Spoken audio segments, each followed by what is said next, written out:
Yom Kippur is coming, and we've got to get ready. Yom Kippur is a day of transformation. It's a day of Teshuvah. Teshuvah is repentance. The root of the word Teshuvah is shav, to return.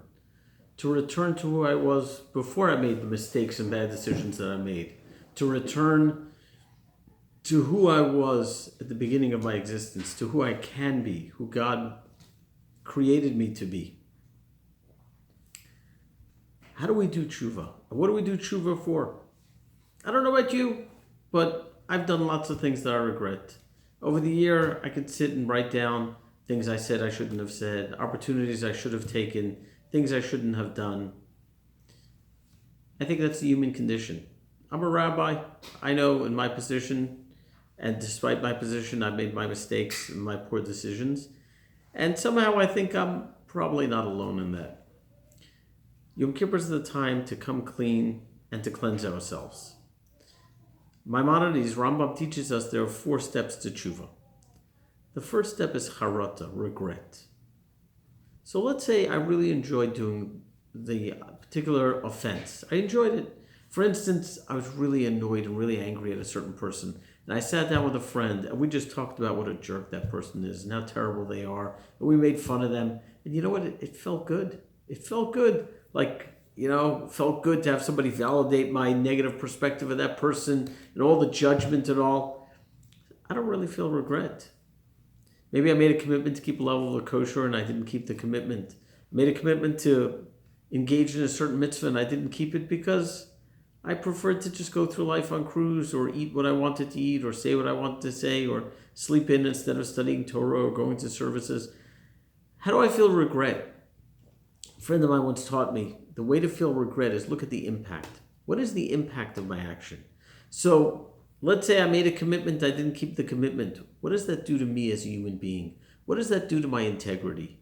Or maybe what does it do to me as a role model for my children of making good decisions or being on top of my impulse control or being a committed Jew? What does it do to me in my relationship with God? How I identify myself, how I define myself. What does it do?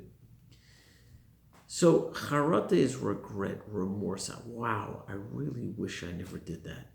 I wish I would have made a different decision. We're going to talk more about which decisions to focus on. That's step number 1. Step number 2 is azivat hachet, to stop the offensive action. What is it I'm doing that's wrong? Do I speak nasty to certain people? Do I get angry?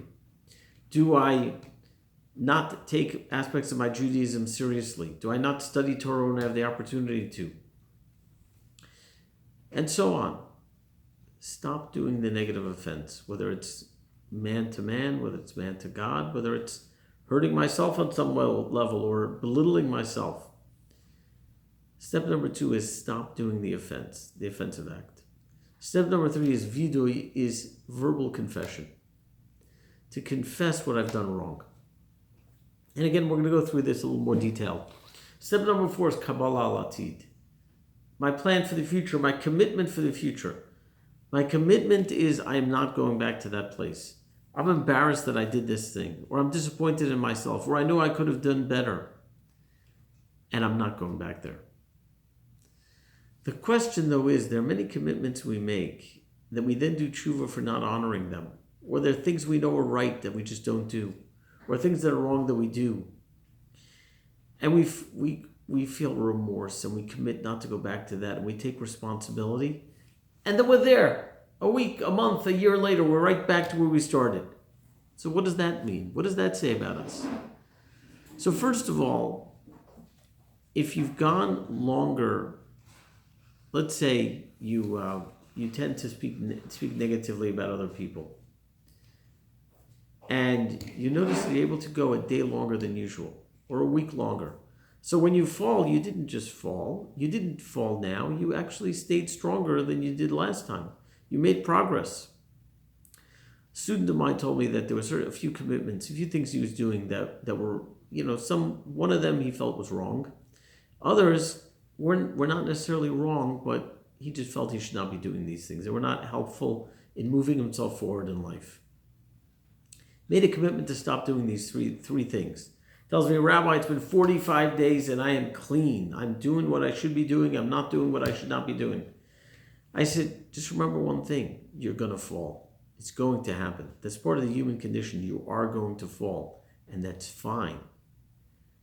Just when you fall, don't make that the definition of yourself. We often say, I fell, so I just can't get up. I can't do it. You hear from people that try to quit smoking.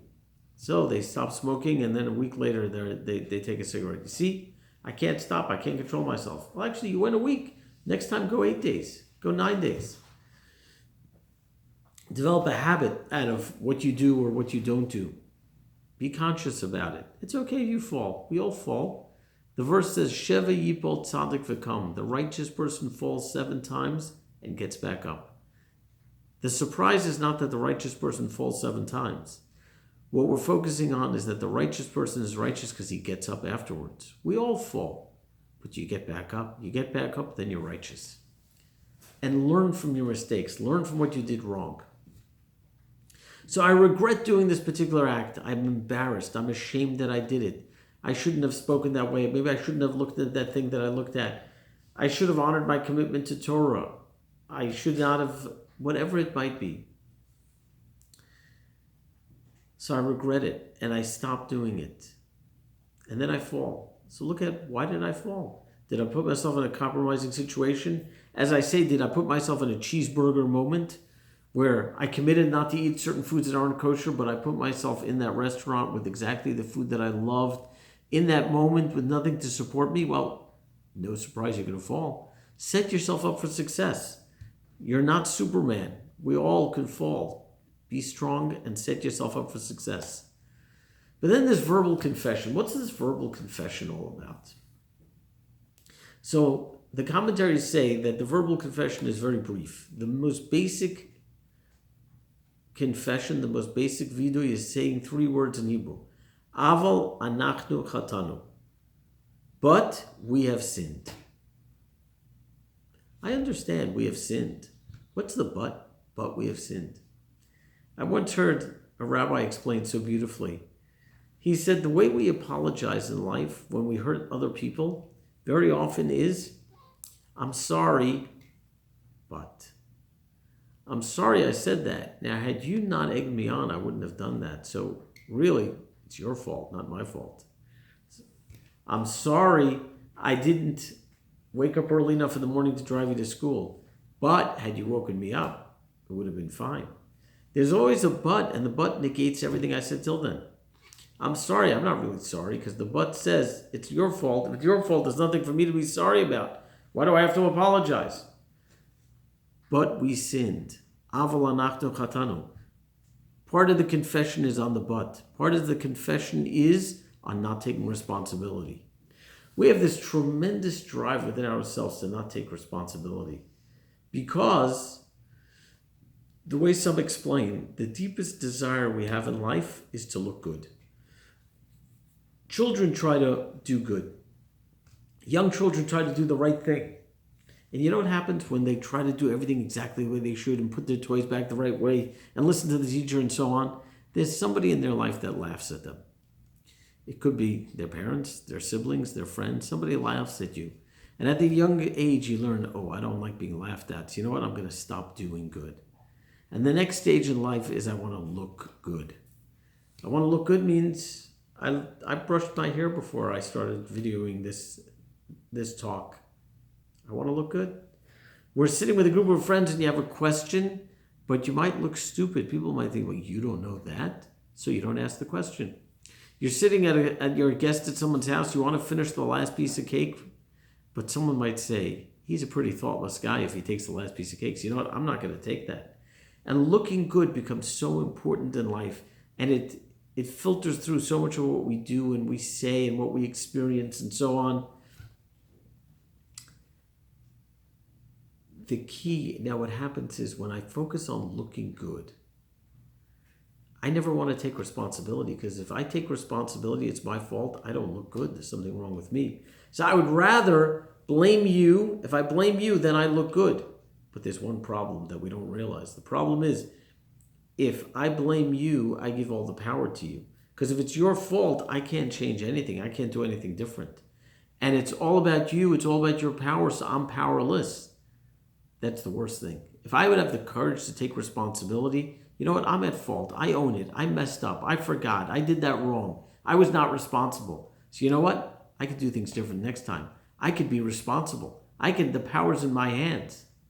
Take responsibility. But we sinned. Get rid of the but. We have sinned. And if we've sinned, that means I've sinned. That means I need to take responsibility. So now when I sin in a way that I did something wrong to myself or to God, so I have to do these 4 steps. But when I've hurt another human being, I need to make it right with them. Many people, before the holidays, say, if I've done anything wrong to you, I hope you forgive me. What if that person really did something wrong to you? How does that feel? What if I really hurt you and I come by you and say, hey, if I did anything wrong, I hope you forgive me. Forgive you? You hurt me. You hurt me terribly. That's not the way to make it right. The way to make it right is say, hey, there's something I need to take responsibility for. I was thoughtless. I was mean. I was irresponsible. And you know what? I own it. And I want to change things. And I don't want to go back to that. I know a situation where person A felt very wronged by person B, and person B with a group of other people. And the group of people were all kind of giving excuses for why they did what was wrong. And person A was not getting past it. And then person B sat down and said, I want you to tell me what it is that happened. I want to hear from you. And person A laid it all out. What was done and the impact and what happened as a result and the impact on the life of other people. And person B just listened and listened and listened and took it all in. And the person B's reaction was, wow, I don't know what to say. That's terrible. I'm devastated that I was involved in this and that I did this. I don't know what to say. I feel horrible. Person B got a letter from person A the next day saying, because you listened and you took responsibility and you didn't just make the quick apology, I found it in my heart to be able to forgive you. That's powerful. Being able to do that. So we have the 4 steps of Teshuvah. But the final step is the plan for the future. How do I make a plan for the future? We keep on, it's like the diet. You keep on going back. We start, we stop, we start, we stop. Like a rabbi once said, he said, I've lost 800 pounds on my diet. 100 pounds up, 80 pounds down, then 110 up, and so on. I've lost 800 pounds, but I've gained 900. So I believe there are 4 steps to enduring change. Step number 1 is, I want to change. Have a mental image of what I'll look like in the end zone. What will I look like having cleaned up my speech? What will I look like when I'm a more spiritual person engaged in Torah study on a regular basis? What will I look like if I make a commitment to do a mitzvah to observe an aspect of Shabbat?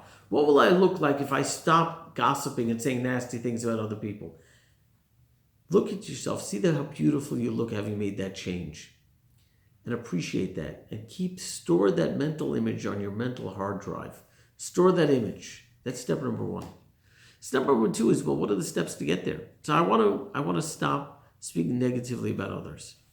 So am I going to start with having an hour a day where I don't speak negatively? I consciously watch my speech. Am I going to read a book about positive speech? Am I going to have a buddy system where we catch each other when we speak negatively?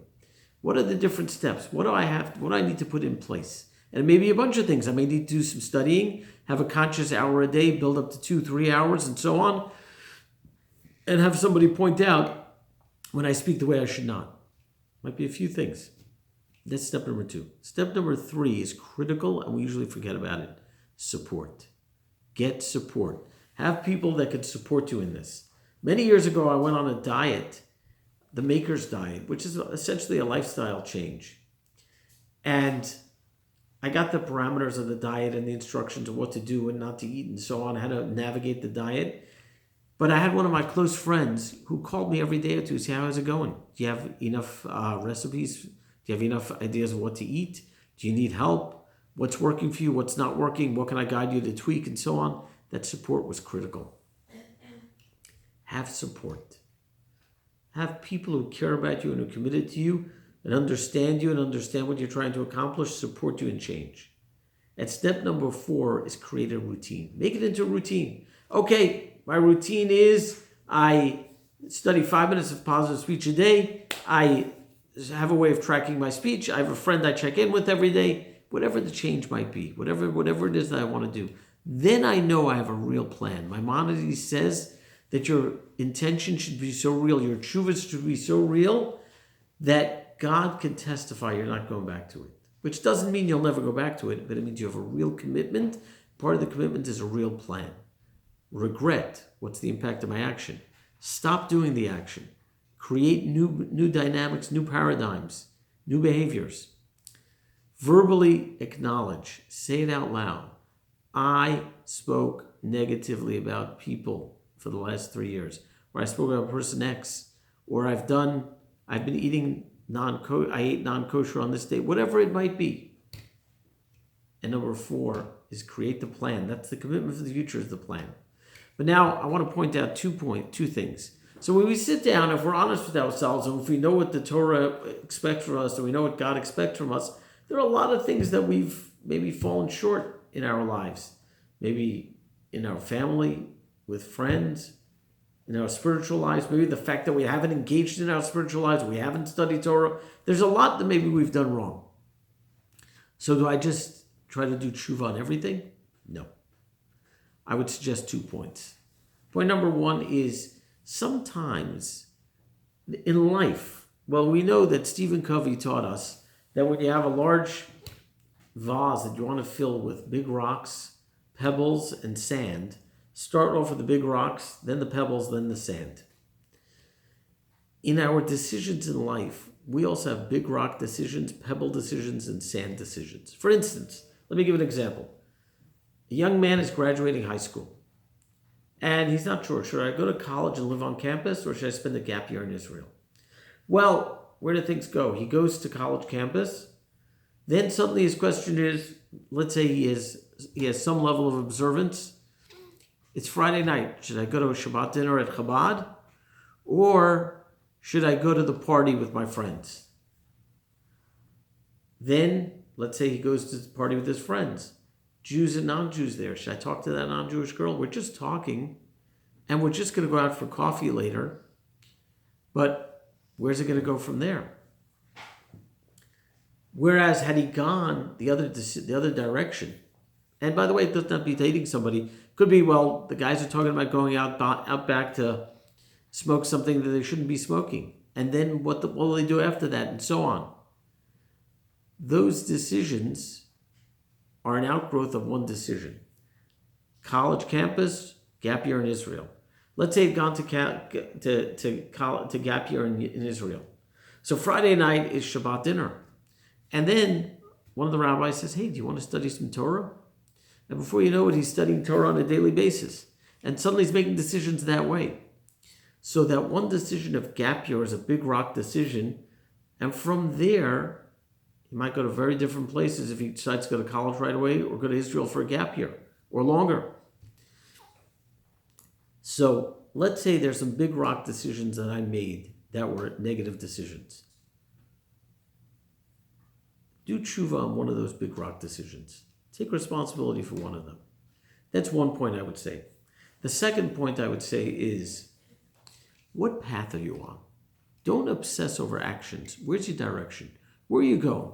Are you headed on a path that's going to help you become an awesome father, an awesome husband, a great Jew, that's going to have a meaningful relationship with God, whose children are going to be inspired to continue their engagement in Judaism and study Torah? Are you headed on that path? Are you headed a path of spiritual pride? Or are you heading a path, well, I don't know exactly. Judaism is important to me, but somehow I don't really engage in my Judaism day to day or week to week. What's my path? Where am I going? Where am I headed to? That's what I want to look like. That's what I want to look at. Am I headed on the right path? You could be in Dallas thinking that you're driving to Houston, but you went north instead of south. And 400 miles later, you pull into a gas station and they say, well, now Instead of being 250 miles away from your goal, you're now 650 miles away from your goal. So when do you get on the right path? When you turn around and start heading south. You're nearly double the amount of time, and then now double the amount of miles that you were had you gone the right direction. Seemingly you're even further in the wrong direction. But no. You're headed in the right path. It's all good. It's all good. Make sure you're headed on the right path. That's the key. Look at a big rock decision that you went the wrong way, but look at a path that's not taking you to the right place the way God wants you to be. Get on the right path, or do tshuva on that one big rock decision. Regret, look at the impact. Stop the offensive act. Verbally acknowledge and take responsibility, and create a plan. And a plan means a mental image of you succeeding. Break down the steps to get there, get support, and create a routine. If we do this, then we're doing the tshuva, we're experiencing the day of Yom Kippur, and we'll certainly merit a wonderful year. Shana Tova.